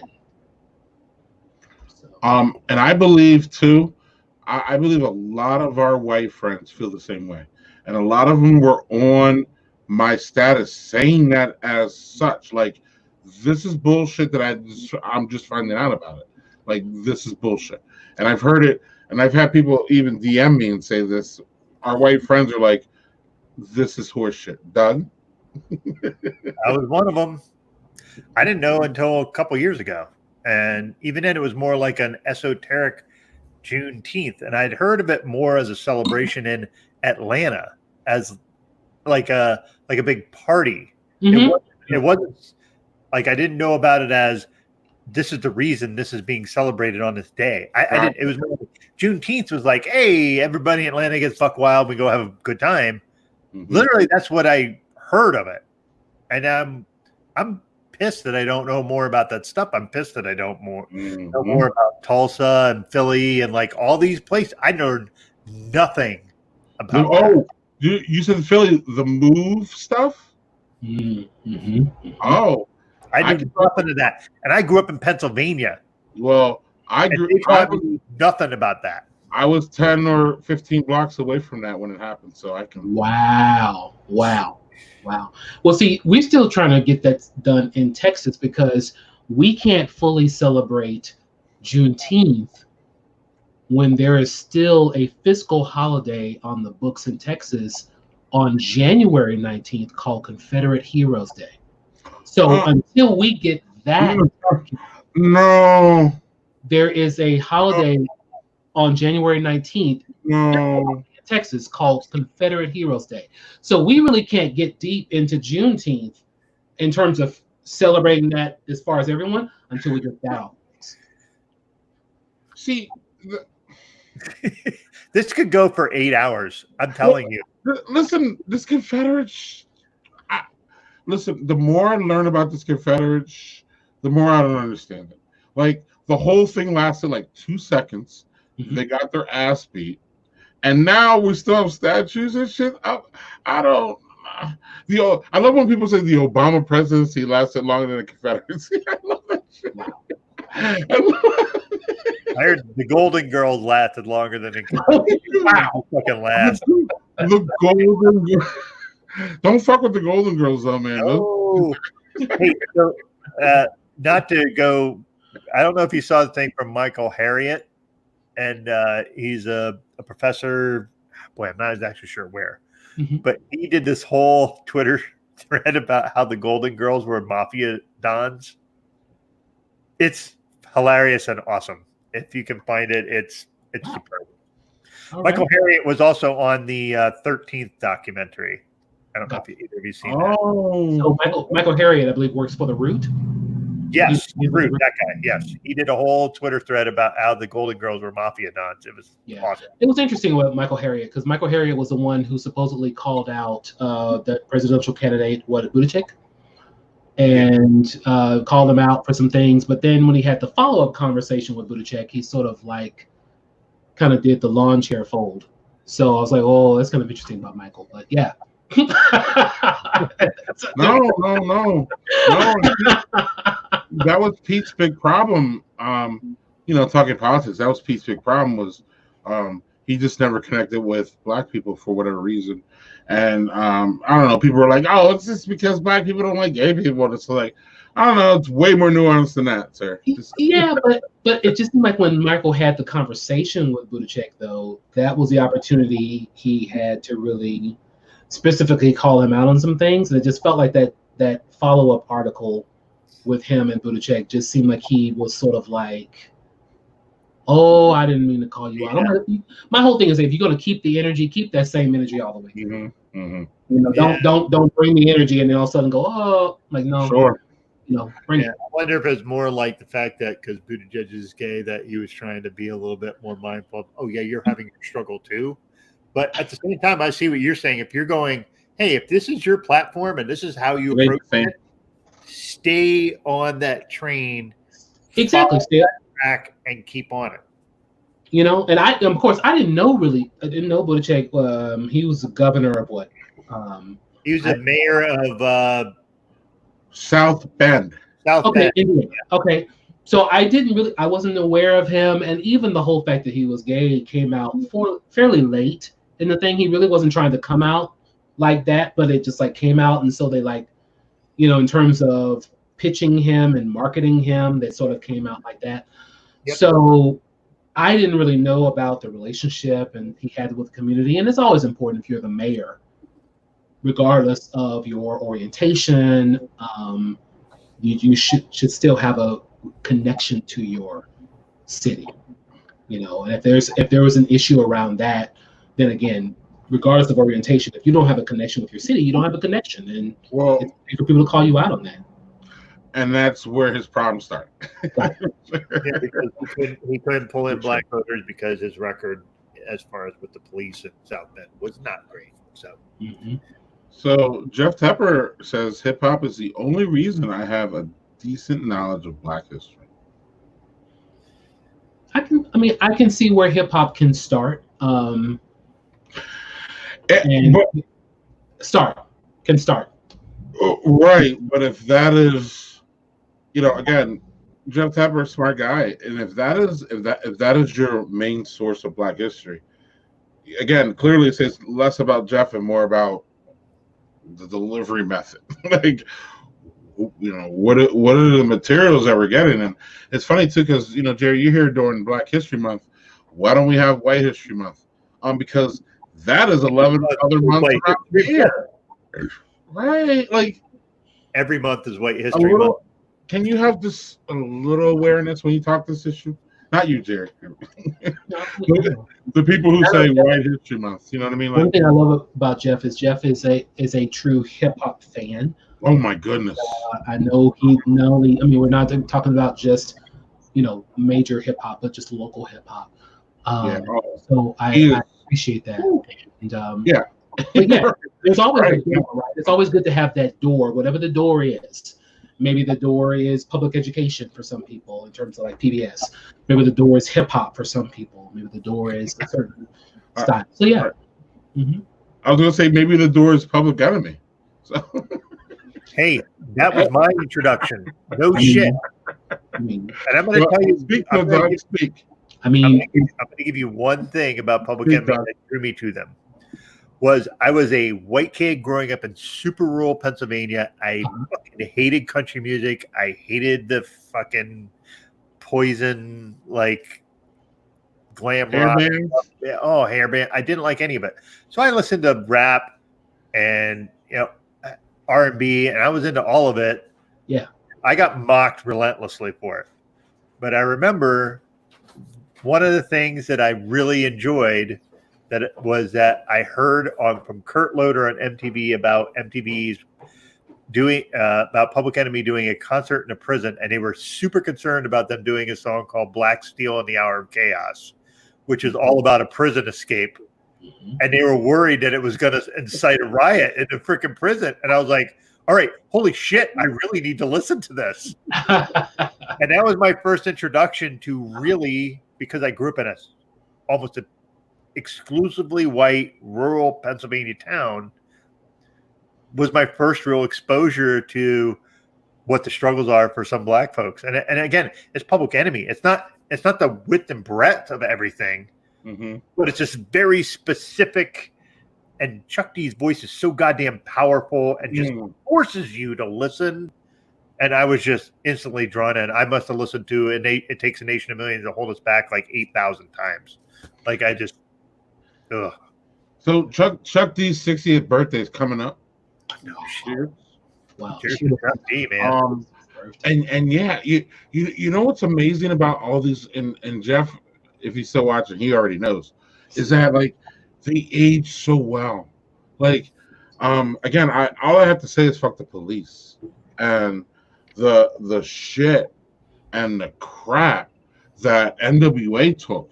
And again, I suggest everybody goes and listens to Fuck the Police, and then come back and report to me on any of Daddy Porter's things about after you hear Fuck the Police, and tell me if that's still not relevant in 2020. And tell me that like these guys were talking about this long before everybody became woke and all that. And this is why I want to highlight an accent what Jeff Tepper's talking about, because again, if you were listening to that and you were actually getting into, again, even Tupac and Biggie, like it was all over about how cops are abusing us and how cops are crazy and how cops are this and how white supremacy and cops and all this. And now we're in 2020, and at some point people are like, man, Black people have been going through this forever. Yeah, we've been singing about it too since, I mean, let's even go back to a lot of the songs that I play when we are in pre-production. Fight the Power is an Isley Brothers song, I believe. I can look that up. They have a song called Fight the Power. I'm Loud, I'm Black and Proud. I played right before we came on. James Brown. I mean, it goes way back, people. So, like, if you start to listen to Black music, and I'm talking about go back, you're going to hear the same shit that we're bitching about right now. Right. The chapter in the book from the Thelonious Monk. Bitching about, too. Bitching. Yeah. There's a chapter in that book that said, they just messed with you. Because bitching, there's a level when you say bitching that, like, some of it's not legit. So I don't know if bitching is the word I need to use here, actually. I think it's not the word, but you know what I'm saying now. Like legit, like we got legit issues here. So no, Doug, I don't know, there was a lot of too, like, this is one last point, man. I was trying to get Jerry off this shit 15, 20 minutes ago, but this is the thing. This is how we always are, Greg. We're like, all right, we're going to wrap this up, and then we go right. And I love all the people that stick around and comment and just be like, yeah, man, I get that. And then it makes it all roll. And this is why we do this. So I want Jerry to comment on this, but I'm going to riff off of something that Doug said. And I don't know, I never do this because I never think about it, but I'm going to do it now. Which is put myself in the spotlight. Like, so Doug mentioned that he got a lot of shit for listening to hip hop. I got a lot of shit for listening to rock and listening to I grew up with Doug. I grew up with Doug, Def Leppard, Poison. I listen to all that shit. If you look at my thing when I listen to music, I go from like rock to like rap to like hip hop. I'm all over the place. I'm jazz. It's really stupid how I listen to music. It really is. There's no flow. It's like Beyonce and the Anthrax. There's a flow. And that's right. And that's because I grew up with rock. I grew up playing hockey. I grew up playing tennis. I grew up just taking everything in. But what that brought was there were people who were like, oh, especially in the black community. Hey man, you're not listening to hip hop. What are you listening to rock for? And it was funny, Jerry, because that will be the opening for me to say, well, don't you know that black people created rock and roll and white people kind of took that shit over? And I'm not saying it's not wrong. Hey, they can do what they want, but black people created rock and roll. Bring it back to Happy Pride. Shout out to Little Richard. We lost Little Richard this year, but Little Richard is the father and the mother of a house of rock and roll. So yeah, I mean that's bringing it all the way back to Happy Pride for sure. So, but I wanted to tell Doug though, it goes both ways. There were people in the black community who made fun of me because I listen to, Living Color, and I don't know, I listen to Metallica, I listen to all kinds of rock. I do. The hip hop at the same. But it doesn't make you, again, this is where there was a time where what you listened to was like tied to your skin color or who you were. It was kind of weird. Anybody? Or Jerry? Actually, Jerry, that was really more of a question to you. Did you feel any of that growing up, or were you just a hip hop guy like Jeff, or where were you at growing up? Another thing that's on the side for me is called Groove Loves Melody, and I've always been about melody. Melody has always grabbed me, so it didn't really matter. And in my house, we had as much James Brown as we had Bee Gees. We had Earth, Wind, and Fire as we did Hall & Oates. Yes. I mean, Hall & Oates is underrated, homie. I mean, we had a variety of music, and I remember my grandfather, my father's father, bringing in everything from the Golden Gate Quartet to different country artists and stuff like that, just stuff that he would listen to, and of course he would bring in his comedy records, some Moms Mabley and some Richard Pryor and stuff like that, and some things like that my parents probably didn't want me to listen to, but I got a chance to hear. And I really was all about melody and different music that moved me. And my parents, really from both sides, were all about music that moved me.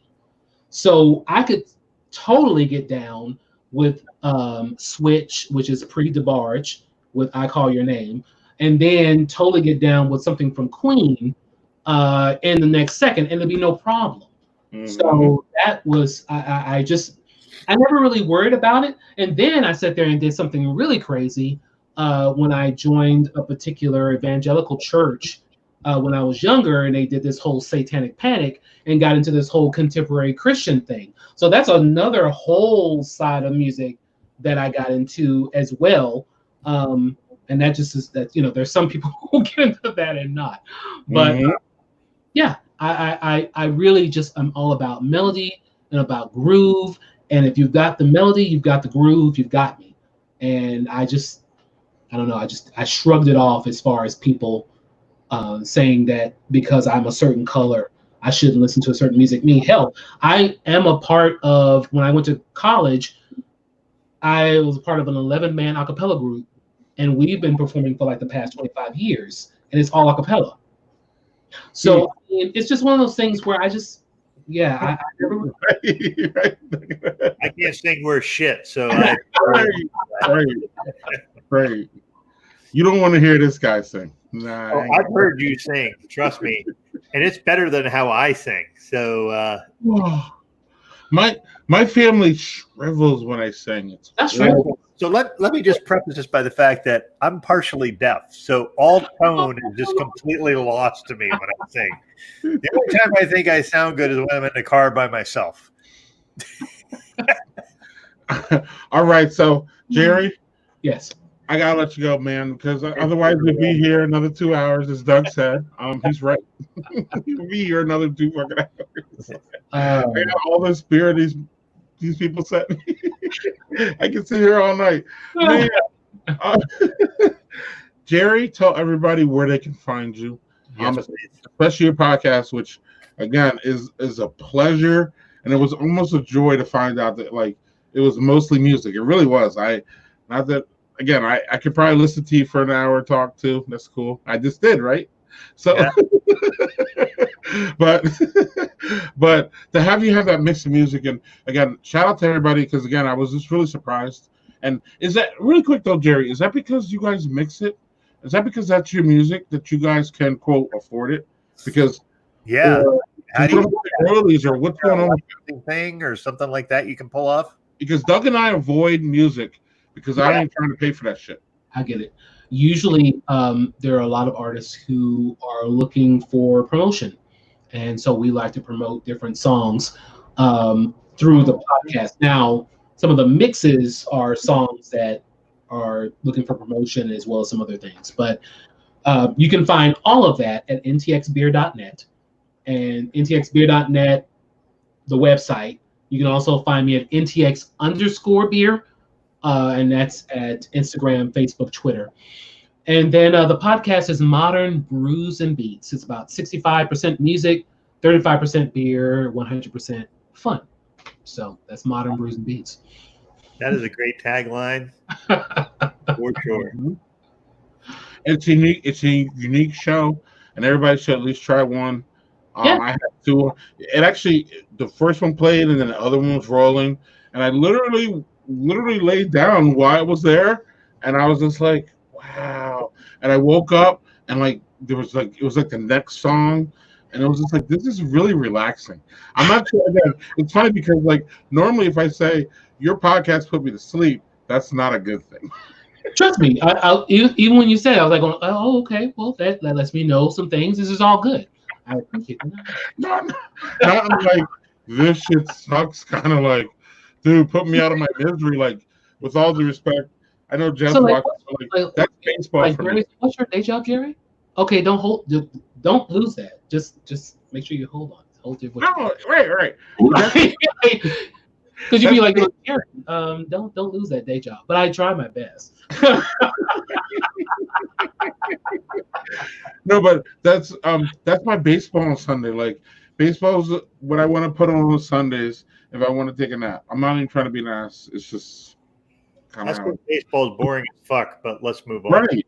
So, like, it was Jerry. It was the night show. Does that make sense? The night. It was the night. The night stroll. Mm-hmm. Yes, the night stroll. Yes. So the night stroll is one of the latest ones. It's a mix, and it's specifically a mix. But if you want to see all the show notes, I would definitely go to ntxbeer.net to see the specific show notes of like each particular show. The one that's coming up on Sunday, we did a 3-part series because both Cool Tony D and I are big Pharrell Williams fans.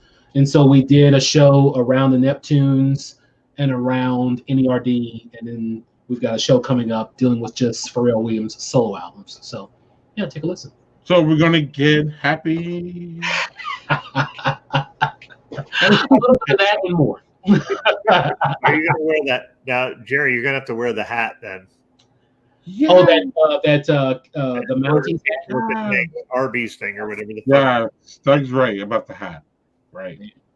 I mean, from a songwriting perspective, man, I would have loved to have written Happy. You know, that's the money. That's that songwriting money. That's that mailbox money. Like, oh, Happy? Man. Yeah. That's a fantastic song. I listen. I could care less if you got tired of it, and I could care less if it was overplayed. That song is amazing, and I love it. So come at me in the comments if you don't agree. I swear to you, it's one of those things that you can hear that song and go, I don't care what the fuck's going on right now. That whole melody and just everything. I'm gonna smile for a bit at least. You're gonna hear that mix, and it's gonna be great. And I ain't gonna pay for it, but do. And I'm gonna see a bunch of minions bounce around in my head, and I'll be like, all right, great, I'm happy now, I'm good. Clap along. Clap along. Yes, indeed. Gary, yes. We clearly got to have you back. We'll talk to you soon, buddy. For sure. Thanks, man. Otherwise, we're not gonna, if I don't click remove off of the stream, it's just never going to happen. So I got to another 5 hours. It'll be great. Jerry, thank you. Take care. Cheers, buddy. Cheers, man. Thank you. Hey, Thank you so much. you want to have a beer with Doug and I, or not? But Jerry, thank you. Thank you, Jerry. So, Doug, but busy, crazy night. Before we get to finishing our beers, and I'll let you go. I do have to have one shout out to our friend of the show, friend of craft beer, We do. friend of life, friend of people, Julia Hers. She was laid off today by the Brewers Association. Made a lot of people sad, including me, including you. Yeah. I got a text from you. We saw a page today. I don't know if you saw Paige's page thing today saying she had to deal with it. Yep. I want you can say something and then I'll say something. Or you're finishing your body. No.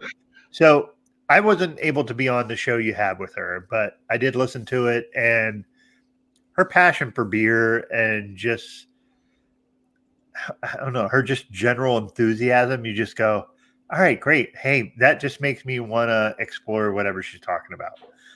I genuinely think she's going to land on her feet. I think that's a giant loss for the Brewers Association, but we're in the middle of a fucking pandemic, so everything's wonky. And Julia, you're awesome. Don't doubt that.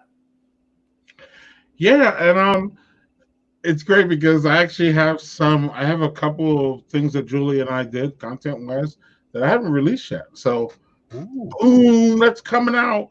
But yes, she is just a friend of beer. She's a friend of the industry. She deserves nothing but love at this point. And just shout out to her, and who knows? And unfortunately, it tells you where we're at as far as the beer, the whole brewing industry. My friends back here at Delta Beer Lab, I started the whole thing by saying that they're doing basically a GoFundMe. I'm trying to raise money so they can stay alive. And then we're ending the show with Julie getting laid off because, again, apparently at some point, the money's just not making it. So this is true right here. I believe this is probably our buddy Leroy, but good people always find a way. This is the truth. So she seemed upbeat. She posted on social media. She seems upbeat. So we're gonna take that as good shit. But if you guys want to follow her, that's her main is Twitter, and she's also in Daddy Porter's beer group too. Shout out to that. So if you want to tag her there, she'll probably engage with you. So yeah, I don't know how they're gonna replace her. There is no replacement for Julia Hers. So they got work to do, and unfortunately, we all got work to do. It's a pandemic. So Doug, what are your favorite beers? Unless you got more about Julia. No, I just want to say that that was Leroy saying that was him. So we knew it was just because that's the kind of guy he is, and he's great people. So what's interesting is I'm going to lead off with the one that I like the least, and I'm going to say none of them were disappointing. Actually, one pleasantly surprised me, but I'm going to say least favorite, but that's wrong. It's just the Patriarchy Stout. It was good. It was definitely sweet, but it was not like something that would knock your teeth out of your mouth. Good, not great.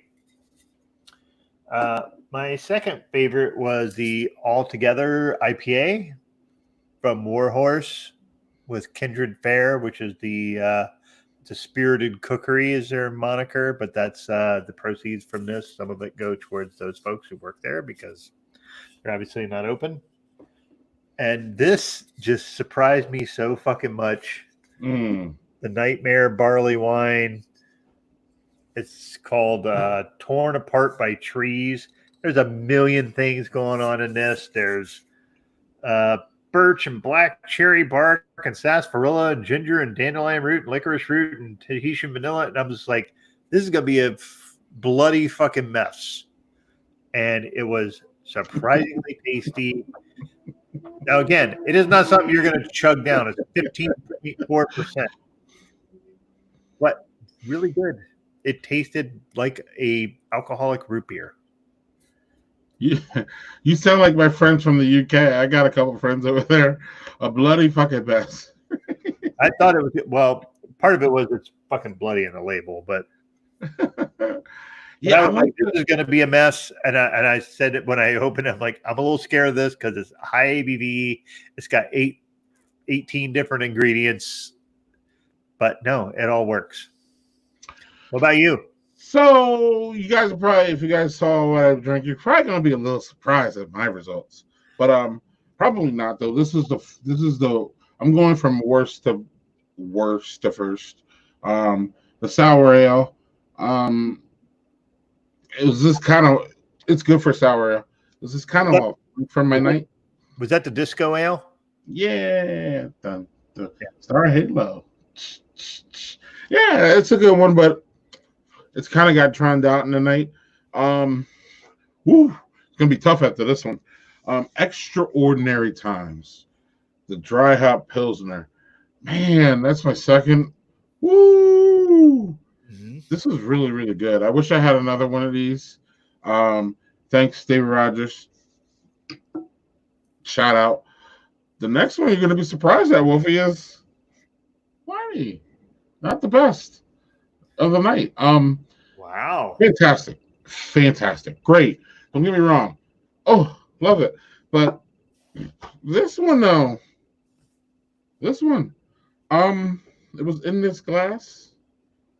And the funny thing about it, Doug, well, I guess we can look back on the show, but like I poured this and I don't know what was going on, but it evaporated quicker than any other beer. These are facts. So this is why this gets number one. I'm serious, like, because again, I had these both at the same time on the show, and the evaluation is which one went down quicker. And I had this one after this one, and this one went down like, and the best part about it is David Rogers. I know you're not watching, but I don't know. He gave me another one, Doug.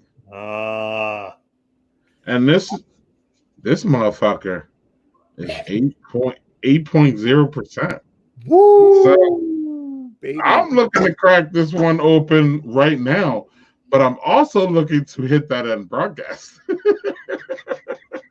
So I'm going to hit that end broadcast, and I'm going to probably crack this one out open again because this shit is fantastic. And it was fucking better tonight than the Pliny. Yeah, I'm saying it. That's impressive because Pliny is well known as one of the best. So. And it was fantastic. You saw my reaction. No disrespect, but sometimes what was it? The one time I saw the Foo. Oh, here we go. And we'll leave on this one. I saw the Foo Fighters and Red Hot Chili Peppers. Do you like either one? Both. Okay. So I saw them at least 15 years ago. This is before I had kids. So my oldest is 16. So 17, 18 years ago, I saw them. It was the Foo Fighters opening up for the Red Hot Chili Peppers. And the Foo Fighters were like not well known at that point. Right. And the Foo Fighters were amazing. And Red Hot Chili Peppers were good, but it was almost like Foo Fighters came before Red Hot Chili Peppers. So it was almost like, damn, we could have flipped that shit. Like, and it wasn't any disrespect to the Red Hot Chili Peppers, but the Foo Fighters were just amazing. That's what we had tonight. So I'm going to give you a quick. Can I give you a quick one that is almost exactly like that for a concert experience for me? Yeah, let's hear it. All right. So in college, all my fraternity brothers were Rush fans. So I heard Rush on repeat all the time. Rush is great. They are a fucking phenomenal band. Totally. Unbelievable. I went to multiple fucking concerts, and I went to one concert, and this band opened for them, and they just blew the fucking doors off the place. Way more than Rush, which is saying something because Rush puts on a unbelievable show. And the opening act was Blues Traveler. Jerry, that I'm telling you, the Blues Traveler fucking blew the doors off the place. And I was like, who the fuck is this? Is Blues Traveler round? Oh no, that's Counting Crow. Run around. That song, I'm gonna tell you, everybody heard that and went, "What the fuck is this? This is like nothing like Rush." Like you're expecting something that's similar, and this band is like a fucking college jam band, and they just were fucking awesome. And wow! Everybody was like, "I don't know who those guys are, but they're great." And 6 months later, they were fucking popular on MTV. I swear to you, it was like, and it was like, hey, I saw Radiohead when there was 8 people in the stands. It's not that. It's not that thing. This was a stadium full of 20,000 people waiting to see Rush. Wow! And they went ballistic for Blues Traveler. So again, we could probably talk another hour. But on this though, like, so there's a level of, in my opinion, like when this goes on, like we are determined to outplay the band that comes after us. Like, are you with me? Maybe. I think Blues Traveler was one of those guys who like, holy shit, I'm on tour with Rush. This is awesome. Like they were guys who were playing like campus shows. Right. But if you could be on, like, hey man, come on our tour, and they're like, fucking yeah, and then they were like, right. But if you're on the same level as Rush, and you shouldn't be, then you got to like try your best to outplay them. Is what I would, what I mean? Yeah, that was. I remember just being like, I don't know what this is, but this is great. Man, for the sidetrack, but that it was similar to the same thing that you experienced, I think. Yeah. And from that point on, no disrespect to Red Hot Chili Peppers, but it was me and the lady, and me and the lady had a profound respect for like Foo Fighters, and we're like, damn, they're really good, and they are. So, Doug, next week, next week, I don't know. Next week is July 3rd, right? Because next week is July 4th. If that's true, then we have Greg Tatsu. I'm saying his name wrong. He's gonna fucking kill me. He's from Madison here. He is in the Homebrew Club. Cool. Yeah, so we get the Homebrew Club. Yeah. They put on the Great Taste of the Midwest. So anyway, Doug, we're literally almost on our second hour. I know. Actually, third hour. Yeah, because I don't know if I were in there about a half hour. Well, you were in there a half hour. It was about 20 minutes before. This is the longest show ever. So, I don't think so. I think the first Afro Beer Chick show was longer. You're wrong, but I can. I don't think I am. Oh, I'm wrong a lot. I don't think I'm wrong. So for all the Doug, literally, we have the most people watching that watch the whole show right now.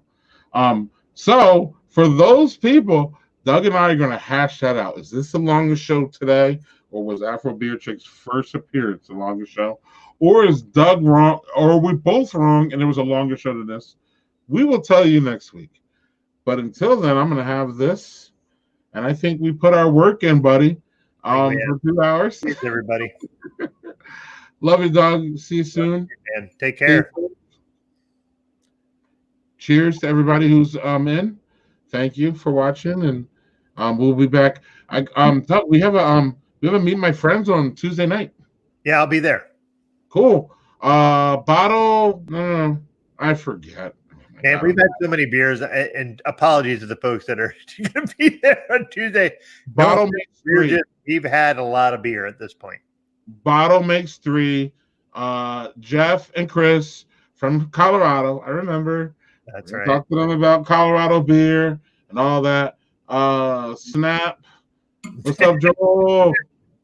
We gotta have Joel back on a Friday. We had Joel for sure. My friends twice. But Joel, you need to come back on a Friday. Jeff Tepper, love you, brother. I've been trying to get Jeff Tepper on the show for years. Prost, first sip, I believe. Amazing. I think so. Yep. All right, Doug. See you soon.